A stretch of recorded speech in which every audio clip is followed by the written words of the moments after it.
Eh ben, merci d'être avec nous cet après-midi pour ce petit atelier expresso. Ça va être assez rapide, effectivement. Et on a prévu 3 intervenants en 15 minutes. Donc on va faire simple. L'idée, tout est dans le titre. On a refondu la formation DSA depuis maintenant un peu plus d'1 an. Et on vous souhaitait vous partager au fait les nouveautés de cette formation.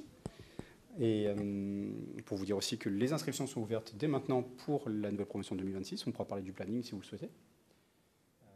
Dans l'ordre, je vais laisser dans un premier temps, on a la chance, alors je suis ravi d'être accompagné de Mariam et d'Aurélien, qui vont respectivement nous faire un retour d'expérience en tant qu'apprenante dans la promotion actuelle, qui a commencé en février 2025. Et puis Aurélien, lui, est intervenant en tant qu'intervenant professionnel dans la formation. C'est notre expert sur les IA génératives, mais pas que.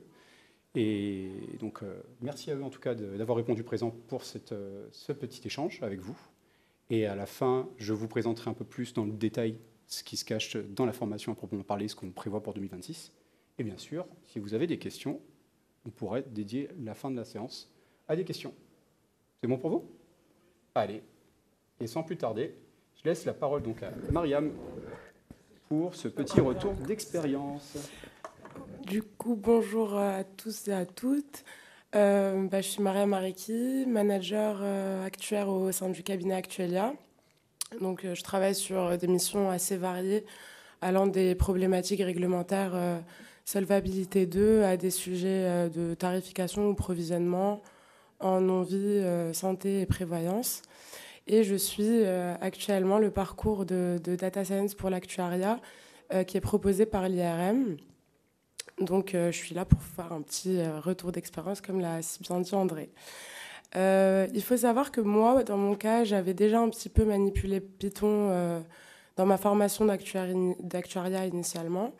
Et je cherchais quelque chose d'un petit peu plus approfondi dans un premier temps, mais aussi poussé et adapté, enfin appliqué aux problématiques actuariales. Donc, c'est pour ça que j'ai rejoint ce parcours de formation. C'est vrai qu'on est dans un métier où la donnée, l'analyse de données, l'exploitation de la donnée est quand même au centre de beaucoup de sujets. La tarification prédictive, la gestion des risques émergents, même des fois des problématiques d'automatisation de reporting ou de modélisation économique. Et c'est vrai qu'on se rend compte de plus en plus que Python est un peu l'outil privilégié pour aborder ce genre de thématiques. Et si j'apprécie particulièrement ce parcours que je découvre encore parce que je ne l'ai pas fini, c'est aussi qu'on ne nous apprend pas simplement à coder, mais on nous donne un peu les clés pour mobiliser ce langage dans des cas concrets autour de problématiques actuariales. Et je pense que... Et ce qui est sympa aussi, c'est que ça reste abordable parce qu'il y a aussi d'autres camarades qui, eux, n'avaient jamais fait de Python avant et qui arrivent très bien à s'en sortir. Donc voilà, j'ai pas encore fini la formation, mais je me rends compte qu'il y a déjà un certain nombre de compétences que j'ai un peu consolidées, comme manipuler, maîtriser les librairies comme Panda ou Y-Data Profiling, pour manipuler, agréger, visualiser les données. Je me rends compte aussi que j'ai un peu plus de clarté dans mon approche des modèles supervisés, que ce soit pour la conception des modèles ou l'analyse des résultats en passant par tout ce qui est validation. Donc il y a de ça déjà dont je prends conscience déjà. Et au-delà aussi des outils et des notions mathématiques fondamentales qui font objet d'une piqûre de rappel, il y a aussi, je me rends compte d'un vrai gain en autonomie parce que je suis un peu plus à l'aise à l'idée d'aller expérimenter, tester des idées et analyser les résultats sans avoir l'impression d'être dépendante d'un cadre très strict auquel on pourrait avoir plus l'habitude. Donc voilà, je pense que si je devais dire... je pense que cette formation, c'est une façon pour nous, actuaires, d'un petit peu élargir notre posture On est actuaire, oui, mais on élargit un petit peu notre champ d'action parce que maîtriser Python aujourd'hui, c'est être capable d'échanger efficacement avec des data analystes, des ingénieurs, des développeurs. C'est être capable d'être réactif face à des analyses itératives et complexes. Et c'est aussi et surtout rester au cœur de sujets quand même techniques pour lesquels la donnée et la modélisation restent considérablement stratégiques. Donc je pense que c'est une compétence qui de plus en plus va être différenciante sur le marché dans la profession et que c'est quelque part une réponse un peu directe à l'évolution naturelle de notre profession.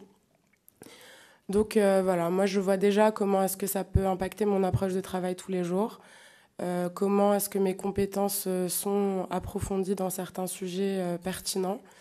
Et je recommande un peu aux actuaires qui ont envie de découvrir Python dans un cadre qui reste métier quand même, sans pour autant perdre de vue les points importants de notre métier tous les jours. Voilà. Et dernière petite chose, parce que André m'a demandé d'en parler rapidement, d'un point de vue plus pratique, logistique, c'est vrai que c'est une formation qui demande pas mal d'investissement. Donc il y a du temps de perso, mais c'est assez flexible dans le sens où il y a beaucoup de travail à faire chez soi, et c'est cadré avec des modules à faire dans l'ordre. Donc si on a 1 ou 2 semaines de retard, moi ça m'est déjà arrivé de ne pas pouvoir travailler dessus en toute transparence pendant quelques semaines parce qu'on a aussi notre boulot, notre vie perso à côté. Mais ça se fait plutôt bien de rattraper les sessions qu'il y a pu avoir en ligne avec le contenu qui est mis à disposition. Donc voilà pour mon petit retour d'expérience et je laisse la parole à Aurélien, je crois. Et oui, merci Mariam en tout cas pour cette première intervention et sans plus tarder, je te laisse la parole Aurélien. Oui, ok. Bonjour à tous. Donc moi je suis Aurélien Couloumi, je suis dirigeant d'une société qui fait de l'IA générative. Je suis actuaire de formation et j'enseigne à différents endroits à l'ISFA, à Lyon, à l'IRM, du coup dans le cadre de la formation DSA. Puis à 2-3 autres endroits sur ces thématiques, du coup d'IA, de ML au sens large, de data même au sens large, appliqué au cadre assurantiel et au cadre actuariel. Voilà. Donc André m'a demandé de faire un petit blabla. Donc le blabla, son objectif, c'est de donner un petit peu la tonalité par rapport à ce qu'on peut vous enseigner à l'URM.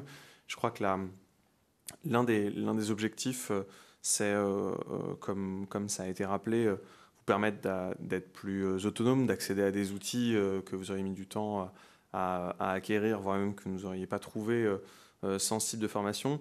La perspective, en tout cas la partie qui me concerne et que j'enseigne, c'est aussi vous raccrocher à du réel, donc à des cas qui existent ou qui ont existé, donc élargir votre capacité créative face à votre quotidien avec ça, et puis aussi votre capacité à pérenniser ces cas. Donc l'objectif de la presse, c'est un petit peu vous éclairer là-dessus, et ça doit donner aussi un petit peu la tonalité par rapport à ce que vous avez dans ce type d'enseignement.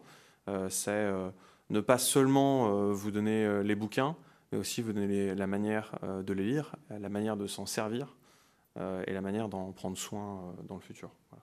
Donc, bon, il y a les prochains slides, en fait, ils résument 5-6 manières dont on conseille la mise en production, le déploiement de projets d'IA. Et c'est autant de leçons à tirer qui sont des leçons terrain, de choses que vous allez retrouver dans la formation. Lorsqu'on fait dans la formation de la préparation de données, qu'elle soit pour des raisons tabulaires ou au regard de données non structurées dans des cadres plutôt NLP ou IAGEN, la perspective première, c'est vous dire qu'il faut savoir bien traiter la data et que c'est l'enjeu alpha lorsque vous vous exposez face à ce type de projet en entreprise. Donc ça veut dire vous donner les moyens de comprendre c'est quoi la qualité de données, non pas la qualité tabulaire au sens S2, mais la qualité au sens large, en IA, qu'est-ce qui apporte du signal ou pas dans des modèles. C'est vous donner aussi la perspective d'un cadre corporate. Lorsqu'on manipule ces données, on a des contraintes, on a des règles de conformité, quelles données on peut utiliser, quelles données, parce que personnelles, parce que sensibles, on ne peut pas utiliser. C'est autant d'éléments également qu'on discute lors des séances. et puis tout un tas d'autres sujets sur lesquels je vais pas m'appesantir pour des contraintes de temps. La deuxième partie, qui est très très forte, je pense, en tout cas dans la partie qui me concerne, qu'on enseigne, c'est ces thématiques de modélisation. Vous les apprenez sans même avoir à faire des parcours de formation tels que DSA. Il y a plein de modèles aujourd'hui. Les modèles, ça court les rues, des petits, des gros, des moyens, des gentils, des méchants. La perspective, c'est toujours d'avoir une dose de pragmatisme, et c'est aussi ce qu'on enseigne dans la formation DSA. Arriver, dans la mesure du possible, à prendre un petit peu de recul entre la fame d'un outil IAGEN et la raison d'un outil programmatique qui va bien passer en production. Donc finalement, on vous dit, on vous apprend à utiliser les bons outils pour les bons problèmes au bon moment. Ça prévaut bien sûr pour l'IA générative, et ça prévaut aussi pour les choses plus simples. Lorsqu'on vous apprend à faire du machine learning, on sait un petit peu à l'avance, face à la data, face à la complexité du problème, si on a besoin de modèles qui captent de la non-linéarité, qui sont hautement multidimensionnels, etc., etc. Donc c'est autant d'éléments qui sont quand même très importants, notamment pour pérenniser des projets. Troisième leçon, qui n'est pas un cadre actuariel à proprement parler, mais sur lequel, en tout cas, moi, à titre perso, je pousse énormément les apprenants et les organismes de formation, c'est ne pas infantiliser les actuaires quant à la complexité informatique qui se cache autour de ces thématiques IA. C'est pas parce que vous n'êtes pas développeur que qu'on ne doit pas parler d'environnement virtuel, qu'on ne doit pas parler de tests unitaires, qu'on ne doit pas parler de sécurité. C'est autant de problèmes qui vous concernent dans la mesure où vous êtes l'un des maillons de la grande chaîne de valeur assurantielle, et encore plus si vous faites des projets d'IA. Donc il y a plein de thématiques qui ne sont pas des thématiques core. Vous n'allez pas avoir 2 journées de cours dessus, mais avoir un tout petit peu de recul sur est-ce que j'utilise le bon modèle, est-ce que je dois l'utiliser localement, est-ce que je dois l'utiliser de manière servicée, est-ce que je ne crée pas de dépendance avec ma société, est-ce que ce que j'envoie est sûr, est-ce que je dois envoyer ce genre de choses. Tout ça, et la stabilité qui accompagne tout ça d'un point de vue bonne pratique informatique, sont aussi des éléments importants qu'on enseigne. Le sujet, la seule slide qui on devait souvenir en partant de cette salle, c'est évaluer. Alors ça peut paraître simple et un peu idiot de dire que bien entendu qu'on évalue tout modèle lorsqu'on fait des projets d'IA, mais en réalité la vie c'est pas ça, c'est pas vrai. Donc on vous apprend quand même malgré tout à systématiser cette logique. Dès que vous produisez de la data, dès que vous produisez des tests de sensibilité, dès que vous produisez un modèle, il y a un moyen ou un autre pour évaluer objectivement la recevabilité de ce que vous avez produit. Que vous ayez de la donnée en votre possession qui est annotée, donc pour faire une approche supervisée, ou des approches non supervisées, peu importe. Tout modèle, parce que le cadre scientifique l'impose, nécessite d'être évalué. Ça peut être une évaluation humaine basée sur un ressenti et un multivoting. Ça peut être des mesures extrêmement complexes qui se rapprochent des mesures techniques qu'on peut employer dans des calculs de tarification par des approches de déviance ou je ne sais quoi. Mais dans tous les cas, on vous impose et on vous enseigne aussi ce prisme-là qu'on omet souvent. On a la fame de faire le modèle, mais on oublie souvent la peine de préparer la donnée et la peine de maintenir ce modèle. Et malheureusement, c'est bien le tout qui fait que ça dure. Voilà, dernier sujet, qui sont des sujets plus de management et d'organisation, mais il y a autant d'importance et peut-être que ce sera rappelé, mais on se raconte aussi un petit peu les choses qui marchent humainement, les choses qui ne marchent pas, comment on organise des projets, comment on parle avec les métiers, comment on parle avec notre management lorsqu'on fait ce type de projet, parce que vous allez vous en rendre compte, dans une industrie qui innove, mais qui innove avec un peu sa propre inertie, parfois il faut utiliser les bons mots et parler aux bonnes personnes au bon moment, et ce n'est pas des sujets simples. Voilà. Et c'est tout, je pense. Merci Aurélien. Il nous reste 2 petites minutes, et en tant que directeur scientifique de la formation DSA, je vais donc vous présenter un peu notre objectif. Très rapidement, vous voyez afficher le syllabus qui court actuellement et qui sera republié, déployé pour l'année 2026. Ça se lit bien sûr de gauche à droite, comme on a l'habitude de le faire, avec le fait de vous embarquer, et Mariam l'a dit, quel que soit votre niveau sous Python, on a l'habitude d'avoir des promotions qui sont hétérogènes en termes de niveau sous Python. Et donc, que vous soyez novice ou expert, on va d'abord passer par Python pour l'assurance. Ensuite, vous avez le bloc de machine learning, forcément à la fois sur le supervisé et le non supervisé, et ensuite le deep learning et le NLP. avec Aurélien d'ailleurs. Et en parallèle, vous allez avoir tous vos use cases en envie, tarification, provisionnement, pas que actuariel, vous aurez aussi un petit peu de modèles de fraude ou encore des scores de propensité. À côté, on n'oublie pas le fait de travailler en mode projet et que, eh bien, à la fois, vous allez acquérir des compétences et vous allez devoir parler le même langage que des gens peut-être plus experts que vous, mais vous devez aussi, par ailleurs, vulgariser certaines choses que vous allez acquérir pour parler à des gens qui ne s'y connaissent pas du tout.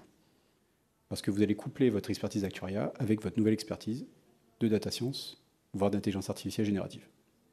Et donc ça nécessite aussi d'être bon communicant. Et on a des cours prévus aussi sur à la fois la communication écrite et la communication orale au sein de notre syllabus. Les IA génératives et le focus LLM, encore Aurélien qui vient nous voir et vous embêter sur ces aspects-là. Et à côté, parce qu'on se doit de pouvoir démystifier les modèles qu'on est en train de créer, les maîtriser, pouvoir ouvrir le capot, mais aussi de mitiguer les biais qu'on pourrait détecter dans ces modèles, qu'ils soient sur les données lors de la création du modèle et en sortie des modèles, eh bien, vous avez tout un module qui est prévu en ce sens.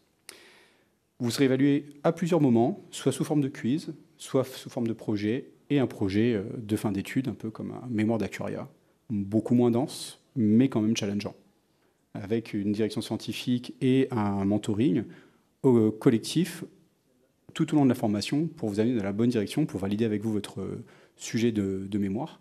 Bien sûr, la majorité du temps, ça va être en lien avec ce que votre entreprise est en train de vivre au quotidien, ce qui sera encore mieux. Comme ça, au moins, tout le monde est content. Et donc, voilà.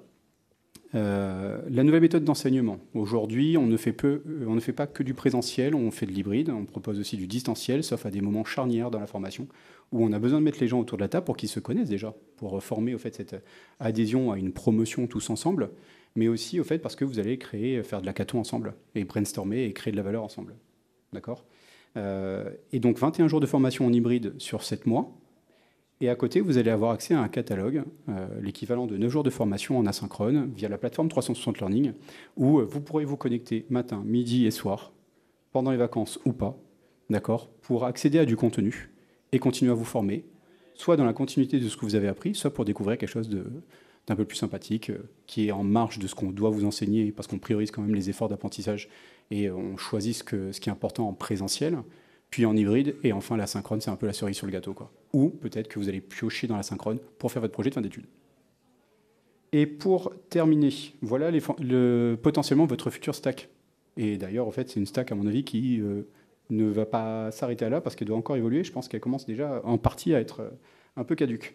Mais au milieu Python, tout autour, ce sont des packages, et les trois petits logos autour du Python, c'est votre environnement de travail. Sur votre entreprise, soit vous serez sur Visual Studio, soit vous serez sur PyCharm, ou soit vous serez sur Jupyter Lab, ou peut-être autre. D'accord ? Et puis vous allez avoir le monde du traitement de données en haut à gauche via Pandas, ou le petit dernier qui va faire sa concurrence Polars, ou peut-être parce que c'est sur plusieurs clusters via PySpark, ça va dépendre de vos entreprises aussi. Vous allez découvrir ensuite un petit peu en bas à gauche le machine learning, avec le traditionnel scikit-learn, mais pourquoi pas SparkMLib ou le fameux XGBoost, bref. Tout autour, différentes thématiques, et on va vous montrer comment les professionnels de la data, en lien direct avec les actuaires, et pas que, mais aussi les souscripteurs et tout, vont utiliser ces différents packages. OK ? Et on vous remercie pour être venu nous voir sur cette formation. L'idée, c'est que cette formation va s'ouvrir l'année prochaine. Les inscriptions sont déjà ouvertes et on commencera en avril. Si vous êtes intéressé, vous pouvez nous voir en marge de cette réunion ou tout simplement aller sur le site de l'Institut du Risk Management, qui est l'organisme, pour rappel, de formation de l'Institut des actuaires, dont on en a 2 représentants, Stéphanie et Jonathan, qui sont là, qu'on remercie pour leur travail au quotidien, ainsi qu'Aurélie et Ophélie qui sont là-bas, Charlotte Bangar, Laurent, enfin bref, on les remercie tous, parce que si on est là aussi aujourd'hui, c'est grâce à eux. Il y a une belle équipe, en tout cas, qui fait tout l'administratif, le logistique et qui nous accompagne au quotidien. Bref, si vous êtes intéressé, n'hésitez pas à venir nous voir, il y a un stand qui est dédié sur le sujet. Et puis voilà, tout est dit. Je sais pas, on peut peut-être vous prendre quelques questions si vous en avez. Je ne sais pas si on a accès à des questions à distance, peut-être pas. Et ben sinon, pour les plus timides, on est à votre disposition. Et merci d'avoir participé à cette petite réunion. Merci bien sûr à Mariam et Aurélien d'avoir fait ce petit retour d'expérience en tant qu'apprenant et en tant qu'intervenant. Et aussi merci à l'Institut des Acteurs de nous permettre de faire ce petit REX, ce petit retour d'expérience en mode expresso. Merci à tous. Merci.